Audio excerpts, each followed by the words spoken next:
Hey guys what's up, मेरा नाम है ऋषभ मीणा और आज के इस वीडियो में मैं आपके लिए previous year question test series लेके आया हूं। और आज का जो हमारा चैप्टर है वो है एग्रीगेट डिमांड।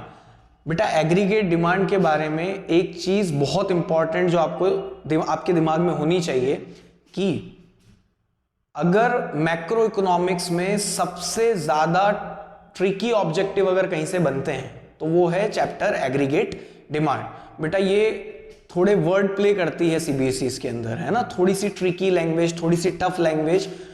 तो अगर आपने एग्रीगेट डिमांड के पीवाईक्यूज और अगर एग्रीगेट डिमांड के कॉन्सेप्ट्स पे अगर पकड़ कर ली, कमांड कर ली, तो आप मैक्रो में 40 आउट ऑफ 40 स्कोर कर सकते हो। तो बिना देर किए वीडियो को स्टार्ट करते हैं।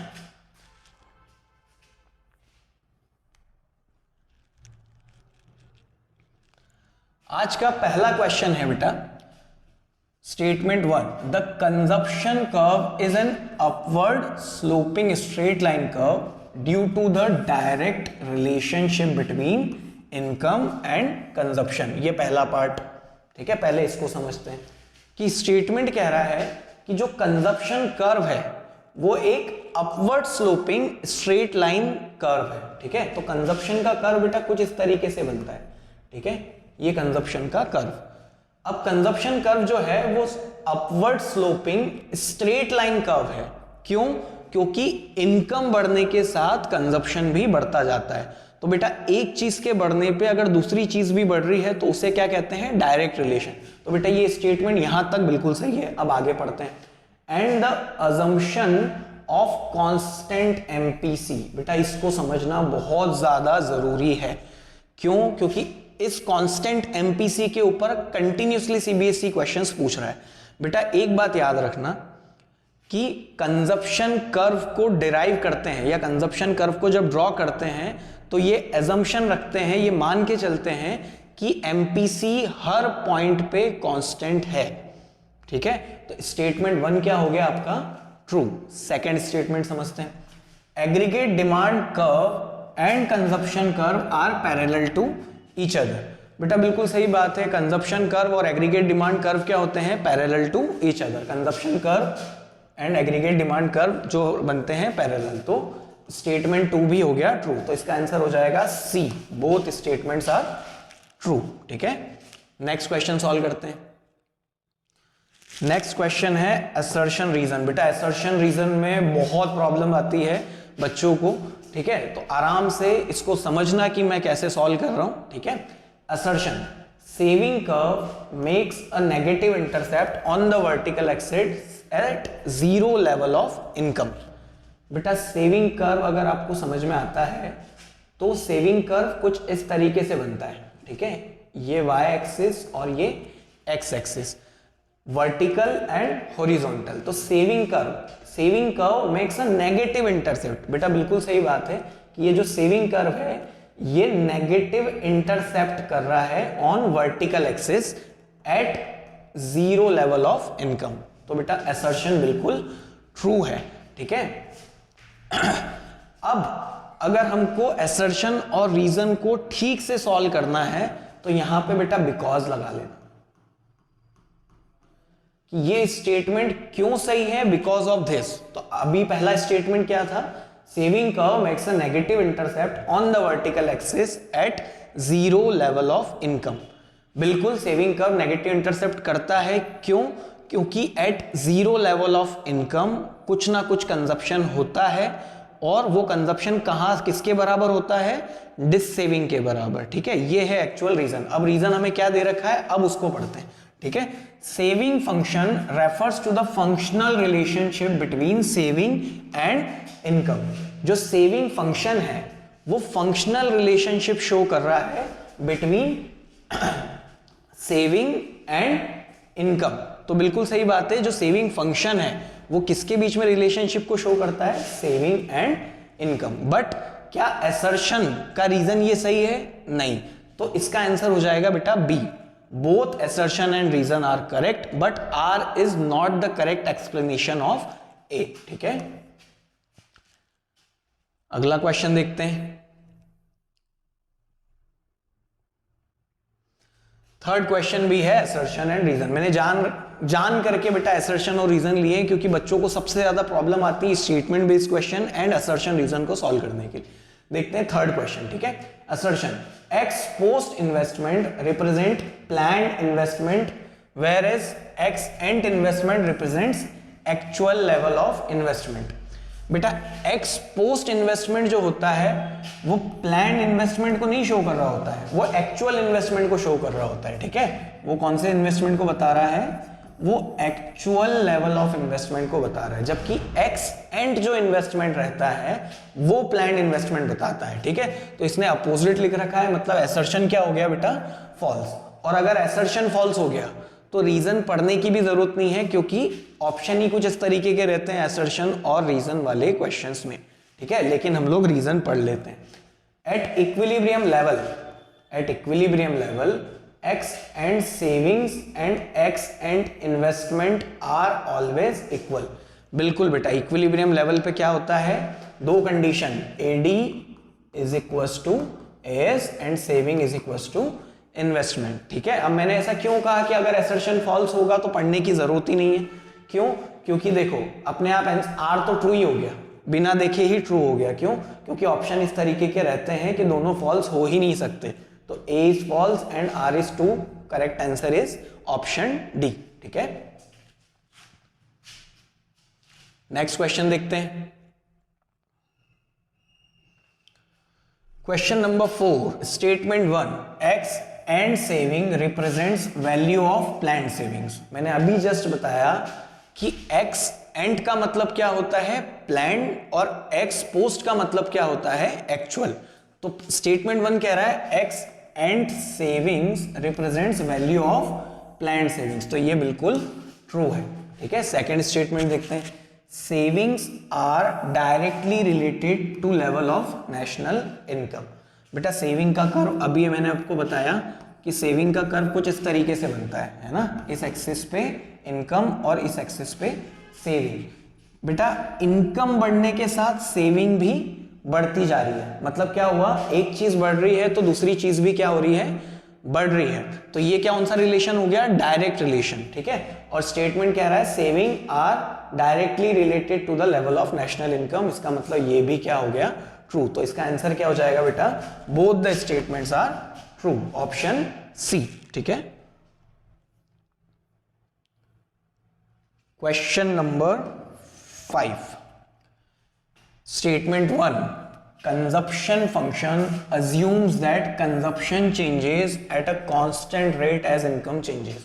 बेटा अभी जस्ट थोड़ी देर पहले जो क्वेश्चन किया मैंने आपको एक चीज के बारे में बोला था कि कंजप्शन कर्व को ड्रॉ करते वक्त हम क्या मानते हैं कि हमारा जो MPC है वो हमेशा क्या है, कांस्टेंट है, ठीक है। ये स्टेटमेंट भी वही कह रहा है, इसका मतलब स्टेटमेंट 1 क्या हो गया, ट्रू।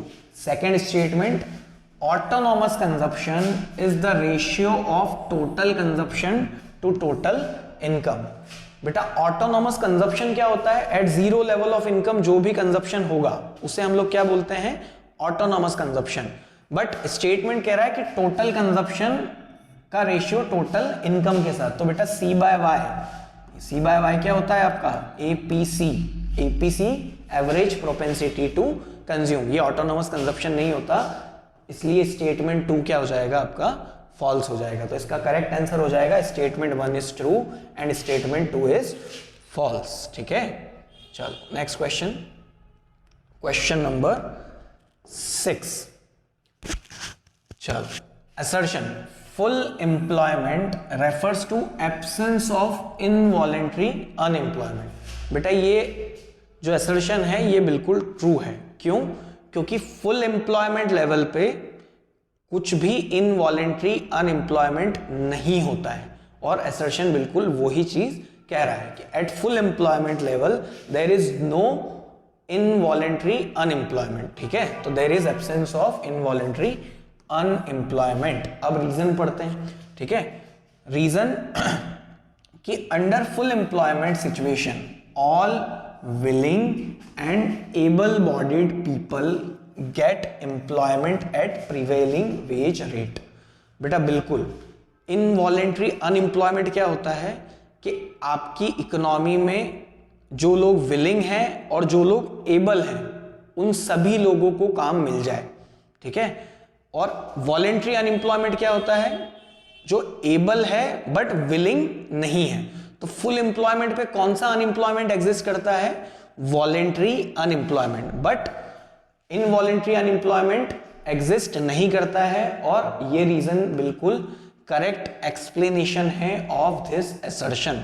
तो आंसर हो जाएगा ए, ठीक है, कि full employment refers to absence of involuntary unemployment because under full employment situation all willing and able bodied people get employment at prevailing wage rate। बिल्कुल सही है, आंसर ए हो जाएगा इसका, ऑप्शन ए, ठीक है।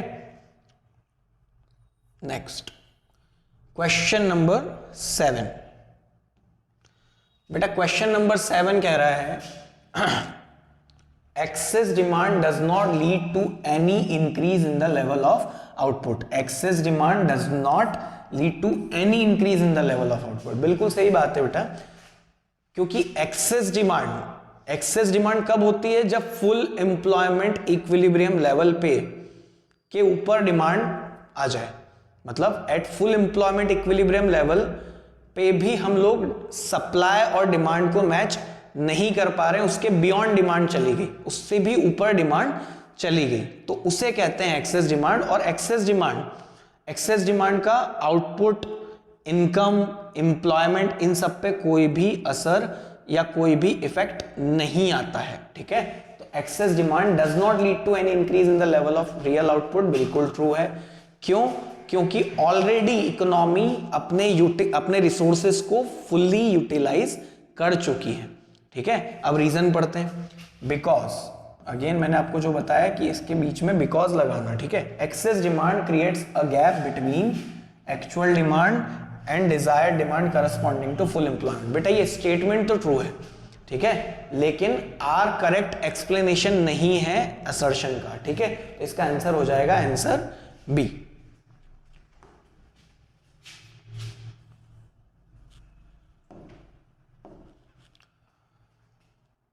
Question number 8, statement 1, ex post savings and ex post investment are equal at all levels of income। बिल्कुल सही बात है, ex post पे सेविंग और इन्वेस्टमेंट हर इनकम लेवल पे इक्वल होंगे। अगर यहां पे क्वेश्चन उल्टा पूछता कि ex ante saving and ex ante investment are always equal at every level of income, नहीं, वो सिर्फ और सिर्फ इक्विलिब्रियम लेवल ऑफ इनकम पे होंगे। बट एक्स पोस्ट की बात होगी तो एक्स पोस्ट सेविंग और एक्स पोस्ट इन्वेस्टमेंट हर इनकम लेवल पे इक्वल होंगे। तो स्टेटमेंट 1 क्या है, ट्रू, ठीक है। Statement 2, under the effective demand principle. बेटा इफेक्टिव डिमांड क्या होता है, AD is equal to AS, ठीक है। The equilibrium output is equal to X and aggregate demand। The equilibrium output मतलब ये क्या कह रहा है, AS is equal to X and aggregate demand। बिल्कुल सही बात है कि अभी मैंने ऊपर लिखा, उसने कुछ अलग वर्ड्स में आपसे स्टेटमेंट 2 में पूछ लिया, ठीक है। तो इफेक्टिव डिमांड क्या होता है, AD is equal to AS, और स्टेटमेंट भी यही बोल रहा है, मतलब स्टेटमेंट 2 भी क्या हो जाएगा, ट्रू हो जाएगा। तो both the statements are true, ठीक है। 9th question, statement 1, investment is defined as addition to the physical capital and changes in the inventory. बेटा इन्वेस्टमेंट क्या होता है, जो हमारा फिजिकल कैपिटल ऐड हुआ और change in stock, inventory investment. तो ये बिल्कुल सही है स्टेटमेंट, ठीक है। स्टेटमेंट 2 क्या कह रहा है, at equilibrium level of income, ठीक है, ex post investment and ex post saving are always equal. At equilibrium level of income ex post investment and ex post saving are always equal. बिल्कुल ये भी true है बेटा। तो statement, both statements are true, तो answer हो जाएगा सी। अभी जस्ट मैंने एक्सप्लेन किया, इसलिए मैं इस क्वेश्चन को एक्सप्लेन नहीं कर रहा हूं, ठीक है बेटा। लास्ट क्वेश्चन है आपका आज असर्शन रीजन। अगेन मैंने ज्यादातर क्वेश्चन बेटा असर्शन रीजन और स्टेटमेंट बेस्ड रखे हैं इस वीडियो में, क्योंकि बच्चों को इसी में प्रॉब्लम्स आती हैं, ठीक है। तो लास्ट क्वेश्चन सॉल्व करते हैं। Again assertion reason, rich people have lower MPC marginal propensity to consume as compare to poor people. बिल्कुल सही बात है बेटा। रिच पीपल की मार्जिनल प्रोपेंसिटी टू कंज्यूम कम होती है पुअर से, ठीक है। क्यों? क्योंकि रिच पीपल की बेसिक नेसेसिटीज ऑलरेडी फुलफिल हो चुकी हैं, और अगर कोई इंसान गरीब है तो उसकी अगर इनकम बढ़ेगी तो बहुत ज्यादा तेजी से उसका कंजप्शन भी बढ़ेगा, लेकिन रिच पीपल के साथ ऐसा नहीं है, ठीक है। अब रीजन पढ़ते हैं। मैंने अगेन जो बोला कि because consumption curve makes an intercept on the y-axis at a point above the origin। बेटा बिल्कुल रीजन तो सही है, लेकिन ये रीजन करेक्ट एक्सप्लेनेशन नहीं है असर्शन का, तो इसका आंसर क्या हो जाएगा? आंसर बी, ठीक है। तो अगर ये टेस्ट सीरीज आपको हेल्प कर रही है तो प्लीज लाइक, शेयर और कमेंट करके जरूर बताना कि आपके इस टेस्ट में 10 में से कितने मार्क्स आए। और अगर आप चाहते हो कि chapter wise PYQs test series मैं आगे भी लाता रहूं तो प्लीज लाइक, शेयर और सब्सक्राइब करना। Thank you so much.